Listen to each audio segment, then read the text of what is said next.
Olá, saudações, sejam bem-vindas, sejam bem-vindos. Vamos então falar de literatura portuguesa, século XIX, realismo, essa de Queiroz, A Relíquia, né? E também uma literatura que vai falar de religião.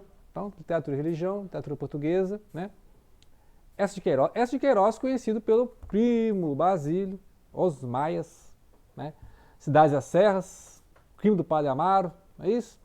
Também contos, quem quer começar com contos, contos de Enéas de Queiroz, né? Então, Enéas de Queiroz, século XIX, realismo, ali a segunda metade do século XIX.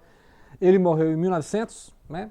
E aí, nesse livro aqui, ele vai continuar a saga, assim, anticlerical, né? Que era um realista, anticlerical, lembrado do problema do clero lá em Portugal. E tem um crime do Padre Amaro, né? E aqui também uma crítica à burguesia, que ele vai continuar no próximo livro, que é Os Maias, que espero ler esse ano, né? Os Maias é um livro que tá na lista, que é um grande romance dele, assim, né? Painel de época, que tipo um Balzac, né? Balzac teve aquele monte de livro balzaciano, e aí parece que os Maias também seguem essa linha. Já li um trecho ou outro, mas tem que ler os Maias. E quando fizeram aquela minissérie da Globo, os Maias colocaram o Raposão, daqui do Relíquia, lá no meio, né? Misturaram lá as histórias, que tem a ver, a mesma época, né? 1870. E também tem a crítica que ele faz. Tem os Mandarim, né? O Mandarim também é outro livro dele interessante. Então, assim, tem várias obras do Enéas de Queiroz que valem uma leitura para a gente conhecer o século XIX.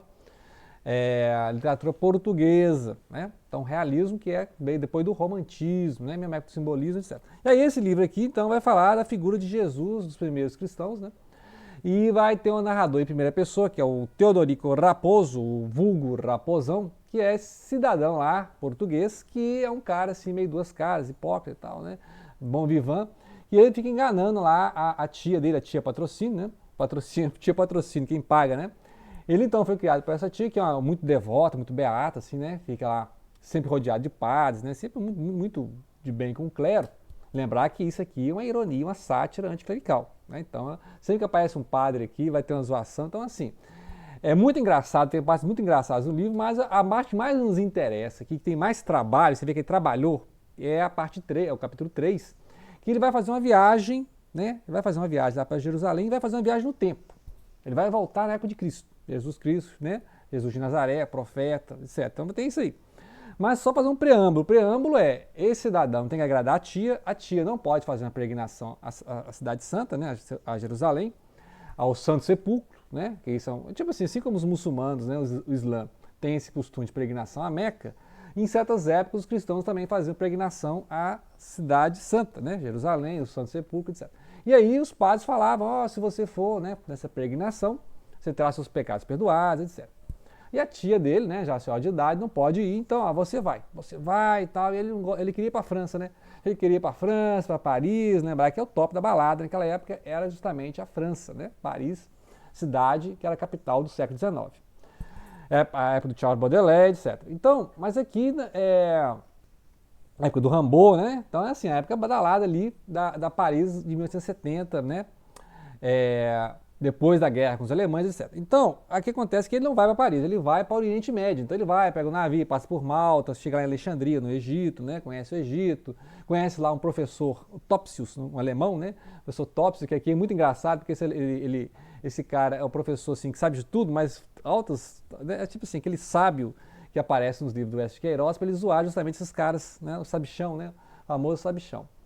E aí esse Topsius, né, na ilustre família germânica, ele vai também cometer uma série de equívocos aqui, mas é um personagem engraçado da história que está aqui acompanhando.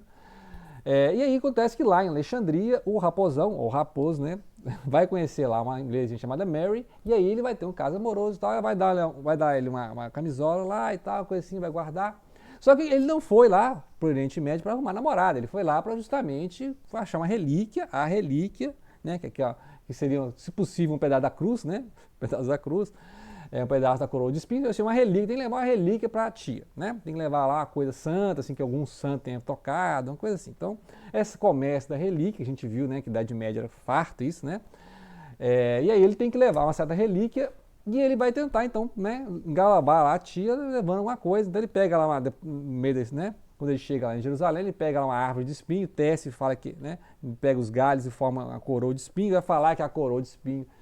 Então, toda essa parte é a parte satírica mesmo. Só que em um dado momento, ele vai estar andando lá para Jerusalém e ele vai ser transportado no tempo. O narrador não explica, né? Ele está sonhando, é um pesadelo, é um delírio, o que é. Ele vai ser levado no tempo e vai voltar justamente na época do julgamento de Jesus, né? Então, a figura de Jesus aqui é central. E é interessante porque é antes do Evangelho segundo Jesus Cristo do Saramago, que causou tanta comoção, né? Gerou tanta comoção que o Saramago teve que sair da Espanha, né? Aliás, para a Espanha, saiu de Portugal para a Espanha, ele mudou mesmo de Portugal. Então, já temos aqui algumas leituras assim, não clericais sobre a figura de Jesus. Então, vai dar muita ênfase àquelas vozes dissonantes, as vozes dos fariseus, dos escribas, até aquelas pessoas que estavam ali nos mercadores do templo. Lembra que Jesus chegou no templo e expulsou todo mundo? Então, aqui ele reconhece que existe uma figura de Jesus e aí ela vai sendo recriada, né? Onde que a gente já viu isso? Onde é que a gente já viu isso? A gente já viu isso, por exemplo, nessa obra, que já falei em um vídeo anterior, que é a imagem de Jesus, aqui a iconografia, né? Ou seja, as imagens, os ícones de Jesus ao longo do tempo, mas a própria imagem teológica de Jesus. Então existiu um homem histórico, né? Até hoje, até os ateus estão aceitando que existiu um Jesus histórico, e esse Jesus histórico existiu, só que ele recebeu várias camadas de leitura ao longo do tempo. É o que esse livro está falando. Né? Esse livro está falando disso, né? Ou seja, que você tem lá o rabino, o mestre, né? O Messias sofredor, depois você tem o Filho de Deus, a própria divindade encarnada, então tem tudo isso. E aqui ele vai causar uma comoção maior, porque ele vai explicar a ressurreição de outra forma, né? Então você pode analisar, né? Vamos ao cristianismo. Então é um ponto central do cristianismo a ressurreição de Jesus, né? Claro que algumas outras, né? Existem algumas outras leituras, né? Que seria, né? Agnóstica, espírita, mas no cristianismo é ponto, sim, central que Jesus ressuscitou. Aí a questão é para os trinitários, como ele era Deus, ele ressuscitou, porque ele não morreu, né? Jesus não morreu, porque ele era Deus, Deus não morre, então Jesus dormiu ali 3 dias, ressuscitou. Jesus ressuscitou por Deus, né? Então aí para os não trinitários, que seja que Jesus é submisso a Deus, então Deus ressuscitou Jesus. Então tem várias passagens falando disso aí, né? Que Deus ressuscitou Jesus. Então, de toda forma, Jesus ressuscitou.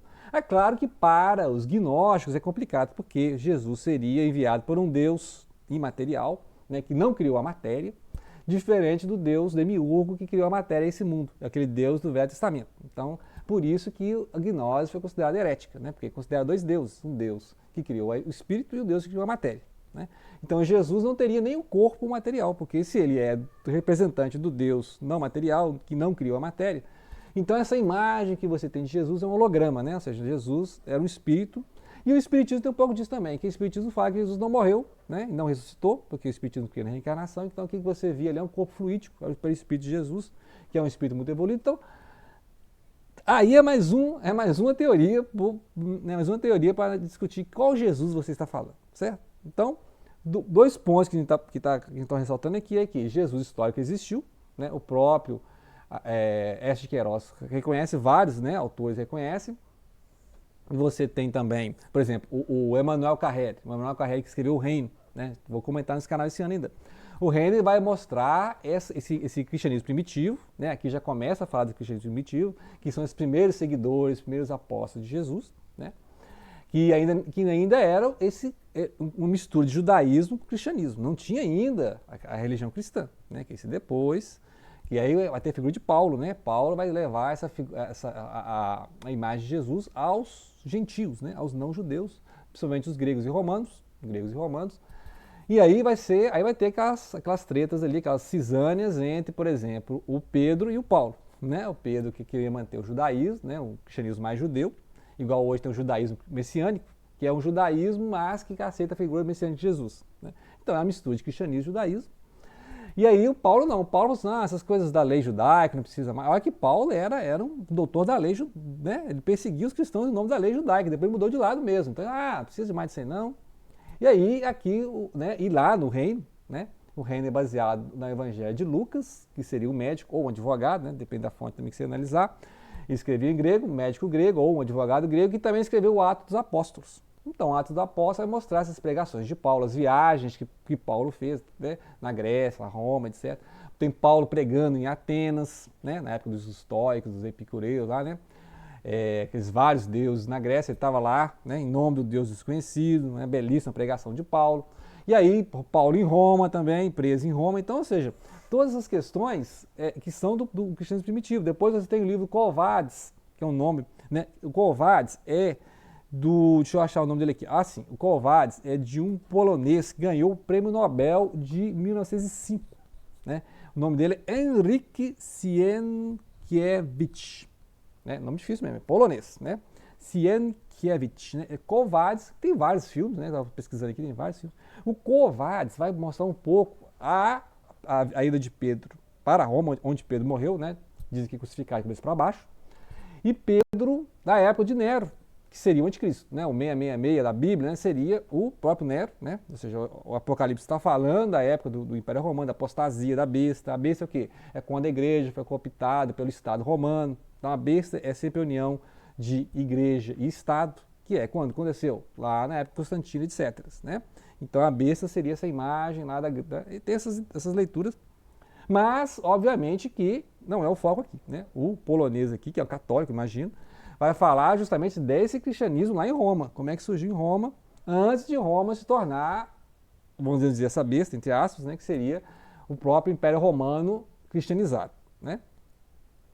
E aí, o Quo Vadis é outro desses livros, ou seja, outro livro que tem central a formação do cristianismo. Então, em nenhum momento desses livros, nós estamos analisando, existe a figura da Trindade, por exemplo, né? Então, aí aqui no Mestre de Queiroz ele vai fazer o seguinte, olha, já que Jesus não foi encontrado no túmulo, né? As mulheres foram lá no domingo de manhã, né? Para perfumar, né? Para cuidar do corpo, mas as pedras tinham sido arrancadas, dizem, né? A versão bíblica é de um terremoto, que as mulheres estavam até pensando, como é que nós vamos abrir aquele túmulo, né? Mas aí chegou lá, estava aberto. E aí a hipótese é que os discípulos é que foram lá e tiraram o corpo e mudaram o corpo de lugar ou esconderam o corpo, né? Então ficou aquela ideia de que quando as pessoas foram procurar o corpo de Jesus, nunca foi encontrado. O corpo não foi encontrado. Só que não explica, obviamente, a aparição de Jesus, que 40 dias depois, né? Que seria a ressurreição, ele ainda andou. Né? É claro que alguns espíritos vão explicar, por exemplo, que, né? A explicação kardecista será que Jesus estava ali, que ele não morreu, né? Ele apenas aquele corpo ali que está não era um corpo ressurreto, era um corpo fluídico, né? Perispírito, né? Então você vê como é que é complicado. Então aqui essa parte é interessante porque depois ele vai voltar dessa visão, desse sonho, né? Desse delírio, visão divina. Ele vai voltar com essa ideia e vai falar isso, né? Nós estamos lendo isso, ele está narrando essa história.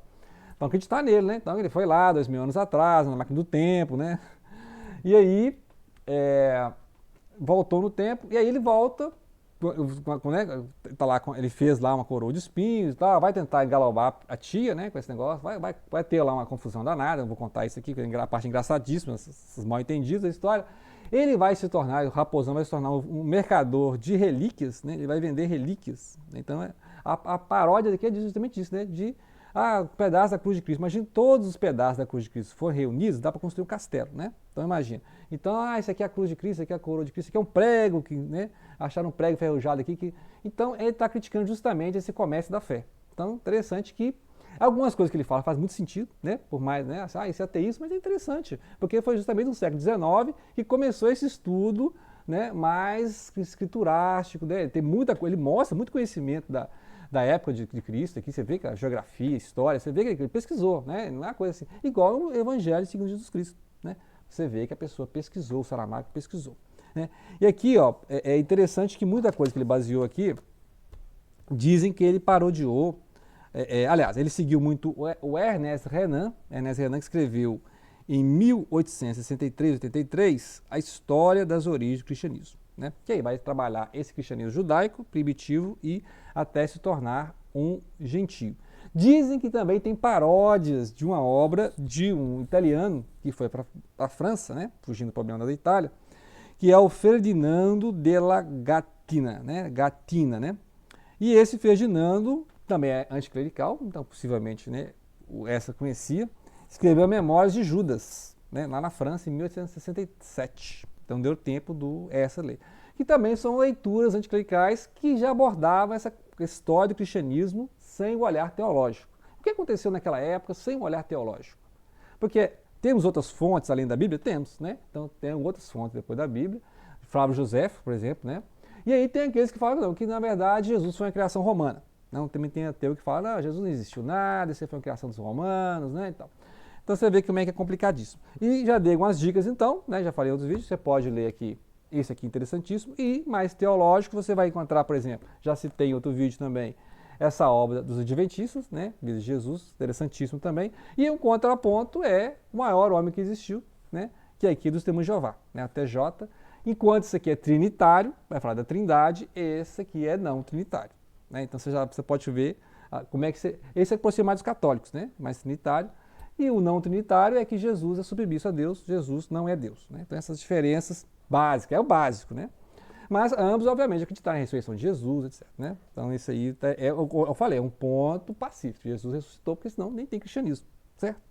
Ok? Então, grato aí pela atenção. Não deixe de ler, assim, né? Assim, sensacional, assim, pela literatura e pelo tema que ele aborda, né? Assim, mesmo pela ironia, mas sim, se você parar para pensar, realmente faz sentido algumas coisas que ele fala, né? Então, é bom ler o outro lado para entender, né? Então, fique aí, grato pela atenção e não deixem de compartilhar.